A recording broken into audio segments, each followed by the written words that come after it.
दूर एक घने जंगल में टुनटुनी नाम की एक प्यारी चिड़िया अपने बूढ़े माता पिता के साथ रहा करती थी। टुनटुनी चिड़िया का पिता चिंटू चिड़ा चूड़ियाँ बेचने का काम किया करता था। वह घर पर ही अपने हाथों से चूड़ियाँ बनाया करता था और उसे जंगल के बाजार में बेचा करता था। इस तरह अपने पिता को चूड़ियाँ बनाते हुए देख टुनटुनी चिड़िया बड़ी हुई। एक दिन जब चिंटू चिड़ा चूड़ियाँ बेचकर घर वापस लौटा तो टुनटुनी चिड़िया खुश होकर अपने पिता के पास गई और उससे बोली, बाबा ये देखो, आज मैंने भी आपके जैसी ही चूड़ियाँ बनाने की कोशिश की है। बाबा जरा इसे देखकर बताओ ना कैसी बनी है। अरे वाह टुनटुनी बिटिया, ये चूड़ियाँ तो बहुत सुंदर बनी है। तूने इतनी सुंदर चूड़ियाँ बनाना कहाँ से सीखा? बाबा आप भी ना मजाक करने लगते हो। बाबा मैं एक चूड़ी बनाने वाले की बेटी हूँ। मुझे विरासत में यह हुनर मिला है और वह भी आपसे। बाबा मुझे भी चूड़ियाँ बनाकर बेचना है। अरे नाना टुनटुनी बिटिया, भगवान ना करे तो चूड़ी बनाए और उसे घूम घूम कर जंगल में बेचे। देखना हमारा ही जवानी से हम बुढ़ापे में आ गए, पर यह गरीबी है कि पीछा छोड़ने का नाम ही नहीं ले रही। अब तो मुझे हर वक्त तेरी शादी की चिंता सताई जा रही है। हर वक्त इसी सोच में रहती हूँ कि तेरी शादी कैसे करूँ। हमने तो अभी तक तुम्हारी शादी के लिए 1 रुपया तक जमा नहीं किया है। पता नहीं हम तुम्हारी शादी कैसे करेंगे। और इतना कहकर टुनटुनी की माँ टोनी चिड़िया रोने लगती है। अरे माँ आप भी ना बेकार में मेरी शादी की चिंता लेकर बैठी हुई हो। माँ मुझे कोई शादी वादी नहीं करनी, मुझे तो पूरी जिंदगी बस आप दोनों के साथ ही बितानी है। बाबा आप माँ को समझाते क्यों नहीं हो कि मेरी शादी की चिंता छोड़कर वे अपनी स्वास्थ्य पर ध्यान दे। बाबा अब से ना मैं आपके साथ चूड़ियाँ बेचूंगी, कह देती हूँ, और इसके लिए मुझे कोई नहीं रोकेगा। और फिर अगले ही दिन से टुनटुनी चिड़िया अपने बाबा के साथ जंगल में चूड़ियाँ बेचने लगती है। इस तरह कुछ दिन बीत जाते हैं। एक दिन सेठ कड़कनाथ कौवा चिंटू चिड़े के घर पर आता है। अरे चिंटू, मैंने तुझे जो चूड़ियाँ बनाने के ऑर्डर दिए थे, क्या तुमने चूड़ियाँ बनाकर तैयार कर दी हैं? हाँ हाँ सेठ जी, हमने चूड़ियाँ बनाकर तैयार कर दी है। देखिए सेठ जी, ये जो चूड़ियाँ देख रहे हो ना आप, ये हमारी टुनटुनी बिटिया ने बनाया है। देखकर बताओ सेठ जी, आपको पसंद आई? अरे वाह चिंटू, तुम्हारी बेटी ने चूड़ियाँ तो बड़े सुंदर बनाए हैं। मैं कई दिनों से तुमसे एक बात कहना चाह रहा था, आज मैं कह ही देता हूँ। मैं तुम्हारी बेटी टुनटुनी को अपने घर की बहू बनाना चाहता हूँ। टोनी बोलो, तुम्हारा इस पर क्या विचार है? अरे सेठ जी, मैं इस पर भला क्या बोलूं। आप इतने बड़े सेठ हो, इतना बड़ा घर है आपका और कारोबार भी कितना बड़ा है। अगर मेरी बिटिया उस घर की बहू बन जाएगी तो इससे बड़ी बात और क्या होगी। और इस तरह कुछ दिनों बाद ही टुनटुनी चिड़िया और कालू कौवे की शादी हो गई और टुनटुनी चिड़िया सपने सजाए अपने ससुराल में पहुंच गई। इस तरह कुछ दिन बीत गए। एक दिन कालू कौवे के दोस्त ने शराब में जहर मिलाकर उसे पिला दिया, जिसकी वजह से कालू कौवे की मौत हो गई। हे भगवान, ये क्या हो गया? अभी टुनटुनी के हाथों की मेहंदी नहीं उतरी और मेरा बेटा भगवान को प्यारा हो गया। सब कुछ इस अपशगुनी की वजह से हुआ है। तू निकल जा मेरे घर से, अब तेरा इस घर में कोई काम नहीं। मैं तुझे इस घर में अब एक पल भी बर्दाश्त नहीं कर सकती। निकल जा मेरे घर से, मेरे बेटे को खा गई कुलक्षणी। माँ जी आप ये क्या बोल रही हो? माँ जी मैंने क्या किया है? माँ जी जिस तरह आपने अपना बेटा खोया है, मैंने भी तो अपने पति को खोया है। हे भगवान, ये तूने मेरे साथ क्या किया? ये सब आपकी वजह से हुआ है जी। ना आप इस कलमुही को मेरे घर पर लाते और ना मेरा बेटा भगवान के पास जाता। सब आपकी वजह से हुआ है। अरे भाग्यवान, मुझे क्या पता था कि चिंटू चिड़े की बेटी एक अपशगुनी है, आते ही मेरे बेटे को खा जाएगी। हरिया ले जा इसे मायके छोड़ दे जाकर, हम इसे अब अपने घर में नहीं रखेंगे। जा तू यहाँ से। पापा जी आप भी मुझे अपशगुनी बोल रहे हो? पापा जी मेरे साथ ऐसा मत करो, मैं कहाँ जाऊंगी? पापा जी शादी के बाद यही मेरा घर है, मैं यहीं रहूंगी। पापा जी मुझे घर से मत निकालो। टुनटुनी चिड़िया के लाख रोने और गिड़गिड़ाने पर भी उसके सास ससुर पर कोई असर नहीं पड़ता और टुनटुनी चिड़िया को वे दोनों धक्के मारकर घर से बाहर निकाल देते हैं। बेचारी टुनटुनी चिड़िया रोते रोते अपने मायके चली जाती है। पिताजी देख लिया ना मेरी शादी करने का अंजाम। मैंने आप दोनों को पहले ही मना किया था कि मुझे शादी नहीं करनी। टुनटुनी चिड़िया के माता पिता दूध बनकर खड़े हुए थे। उन्हें सीट कड़कनाथ कौवे से यह उम्मीद नहीं थी कि वे इनकी बेटी के साथ ऐसा बर्ताव करेंगे। अपने माता पिता को हैरान और परेशान देखकर टुनटुनी ने उनसे कहा, पापा अब जो होना था हो गया, अब मैं आप दोनों के साथ ही रहूंगी और चूड़ी बेचकर आप दोनों की देखभाल करूंगी। अब टुनटुनी चिड़िया पहले की तरह रोजाना ही बाजार में चूड़ियाँ बेचने लगी। टुनटुनी चिड़िया की बनाई हुई चूड़ियाँ बेहद सुंदर होती थी, जिसकी वजह से सारी चूड़ियाँ चंद मिनटों में ही बिक जाया करती थी। इस तरह चूड़ियाँ बेचकर टुनटुनी चिड़िया अपने माता पिता के साथ अपनी आगे की जिंदगी खुशी खुशी बिताने लगती है। थाने रसगुल्ले तो खाने अच्छे हैं, जो भी खावे बस ढूंढ तोड़ जावे हैं। मारे छोड़े का सासुरे भेजे पूरे 10 किलो रसगुल्ले तोल दो मारे को। हाँ बहन जी, क्यों नहीं, अभी तोल देती हूँ बस। चंपकवन जंगल में टुनटुनी चिड़िया की सफेद रसगुल्लों की दुकान पूरे जंगल में मशहूर थी। टुनटुनी चिड़िया की दुकान पर दिन रात ग्राहक आते जाते रहते थे। टुनटुनी चिड़िया की दुकान के सामने ही कालू कौवे की भी स्पेशल रसगुल्लों की दुकान थी, पर उसकी दुकान पर कोई भी ग्राहक नहीं आता था। रसने चोर के भांजी, उस टुनटुनी चिड़िया की दुकान की ओर तो देख, ग्राहकों का तांता लगा हुआ है, तांता। कालू कौवे के कहने पर सुंदरी कौवी टुनटुनी चिड़िया की दुकान पर आए हुए ग्राहकों को घूरने लगती है। अरे मामा, थारों को सच बता रही हूँ, घर में बनाए हुए माल का पूरा पूरा फायदा उठा रही है ये टुनटुनी चिड़िया। अरे रसने चोर के, अरे भांजी जरा खुल के बोल, मैं कुछ समझा नहीं। अरे मामा, वह हमारी तरह थोक बाजार से रसगुल्ले खरीद कर ना बेचती, वह अपने घर में ही इसके लिए गाय भैंस पाल रखी है। रसने चोर के, तो यह सब घर के दूध से बने रसगुल्लों का कमाल है भांजी। हाँ मामा हाँ।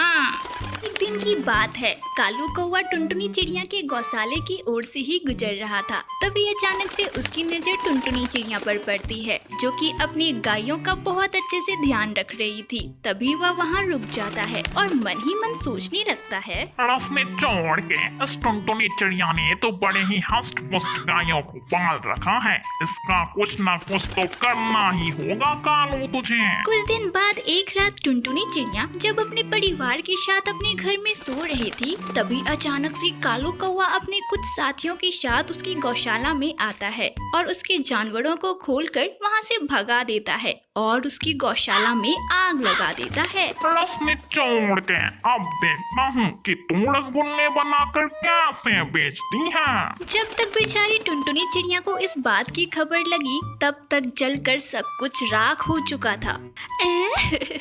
पता नहीं किसने बुरी नजर लगाई है, मेरा जमा जमाया धन रात पल भर में चौपट कर दिया।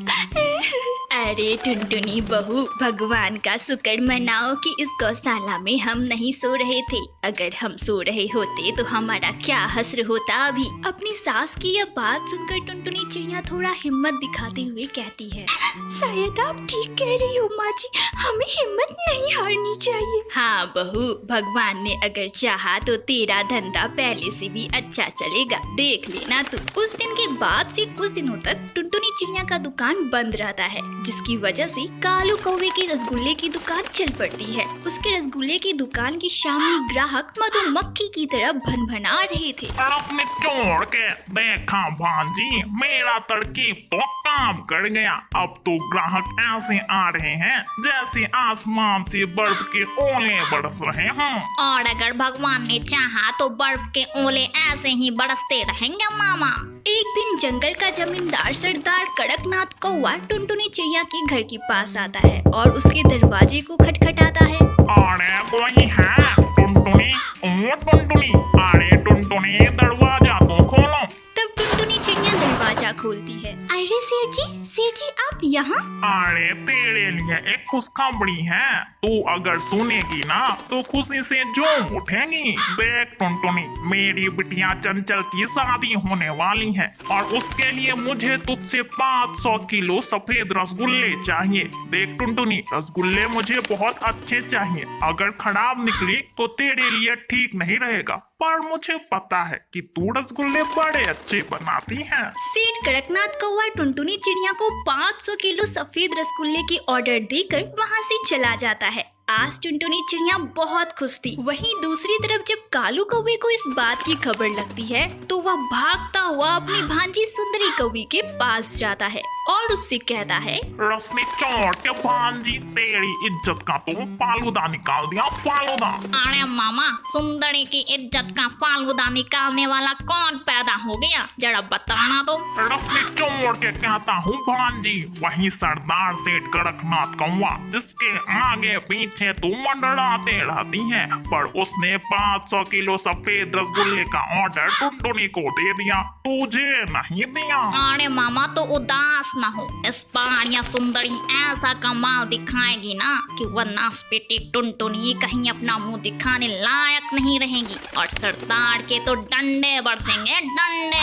शादी से कुछ दिन पहले ही टुनटुनी चिड़िया अच्छी क्वालिटी के दूध बाजार से खरीद कर ले आती है और उसे अपने घर में लाकर रसगुल्ले तैयार करने लगती है। रसगुल्ले तैयार करने में उसकी सास बबली कबूतरी और छोटी सी बच्ची पीहू चिड़िया भी उसकी मदद करती है। सभी मिलकर रात दिन मेहनत करते हैं और उनकी मेहनत से 500 किलो सफेद रसगुल्ले बनकर तैयार हो जाते हैं। हर बार की तरह इस बार भी टुनटुनी चिड़िया उन रसगुल्लों में से कुछ रसगुल्ले माता को भोग लगाती है। तभी अचानक एक चमत्कार होता है। माता जगत जननी, यह भोग स्वीकार करो और मुझ पर अपनी कृपा बरसाओ माँ। तभी थाली में से एक रसगुल्ला नीचे गिर जाता है। अरे माँ देखो ना, रसगुल्ला तो नीचे गिर गया है पीहू। अरे अरे ये क्या माता, मुझसे कोई गलती हो गई क्या? अरे बहू ठहर जा, तू चिंता मत कर, यह रसगुल्ला ना तो पीहू बिटिया को दे दे, कन्या है खा लेगी। बबली कबूतरी के कहने पर टुनटुनी चिड़िया उस रसगुल्ले को उठाकर पीहू चिड़िया को दे देती है। पीहू चिड़िया जैसे ही उस रसगुल्ले को खाती है वह उसे मुंह से थूक देती है। अरे माँ ये रसगुल्ला तो बहुत कड़वा है माँ। अरे बिटिया ये तो क्या कह रही है, रसगुल्ला कड़वा है? हाँ माँ, मैं सही कह रही हूँ, आप भी खा के देखो ना, रसगुल्ला सच में कड़वा है। पीहू चिड़िया के कहने पर टुनटुनी चिड़िया और बबली कबूतरी दोनों मिलकर रसगुल्ले को चखते हैं, पर जो भी रसगुल्ला खाते हैं वह सारा कड़वा ही निकलता है। अब तो टुनटुनी चिड़िया डर से कांपने लगती है। अरे माँ जी, ये सब क्या हो गया? माँ जी, कल तो जमींदार को हमें रसगुल्ले देने हैं, अगर हमने रसगुल्ले नहीं दिए तो वह तो हमारे तन से खाल खिंचवा लेगा। माँ जी अब हम क्या करें? अरे बहू तू हौसला रख, अब तो देवी माँ ही हमें बचा सकती है। वहीं दूसरी तरफ कालू कौवा सुंदरी कौवी पर ताना कसते हुए कहता है, रसनी चोड़ के भांजी, उस टुनटुनी चिड़िया ने तो रसगुल्ले बनाकर तैयार कर लिए और उस सरदार को कल वह पहुँचा भी देगी। अरे तू तो ऐसे ही बैठी रह गई। अरे मामा, मुझे कम ना समझो, मैंने अपना काम कर दिया है। उसके जहरीले रसगुल्लों को खाकर सारे बड़ाती उल्टियां करते पड़ेंगे और वह सरदार तो टुनटुनी चिड़िया की खाल उधेड़ देगा। हाँ। इधर टुनटुनी चिड़िया का परिवार गम में डूब जाता है। तभी अचानक से पीहू चिड़िया को ना जाने क्या सोचता है, वह एक रसगुल्ला लेती है और अपने बगीचे में उसे जाकर दफना देती है। हे देवी माँ, हम पर अपनी कृपा करो। देवी माँ, मैंने एक रसगुल्ला इसमें दफना दिया है। देवी माँ, कल तक तुम यहाँ पर एक रसगुल्ला का पेड़ बना देना। देवी माँ, नहीं तो वह सरदार हमें बहुत मारेगा। देवी माँ, हम पर कृपा करना। इतना बोलकर नन्ही सी पीहू चिड़िया वहाँ से चली जाती है। जब आधी रात होती है तो माता रानी की कृपा से सच में उस मिट्टी में से छोटे से पौधे निकलते हैं और देखते ही देखते वह एक बहुत बड़ा सफेद रसगुल्ले के पेड़ में बदल जाता है। उसमें बहुत सारे सफेद रसगुल्ले लगे होते हैं।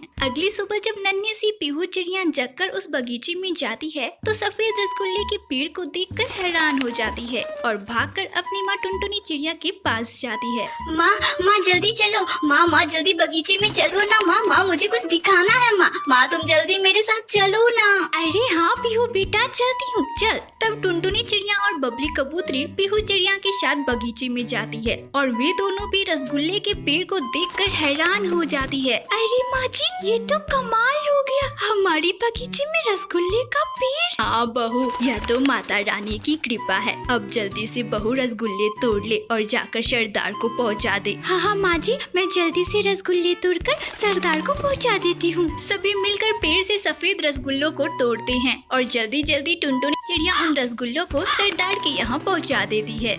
टुनटुनी चिड़िया के रसगुल्ले बहुत स्वादिष्ट होते हैं। सरदार को उसके रसगुल्ले इतने अच्छे लगते हैं कि वह और भी रसगुल्लों के ऑर्डर उसे दे देता है। अब देखते ही देखते टुनटुनी चिड़िया का रसगुल्ला फिर से पूरे जंगल में मशहूर हो जाता है। वहीं दूसरी तरफ कालू कौवा और सुंदरी कौवी अपने दुकान को बंद करके दूसरे जंगल चली जाती हैं। अब टुनटुनी चिड़िया अपने परिवार के साथ खुशी खुशी रहने लगती है।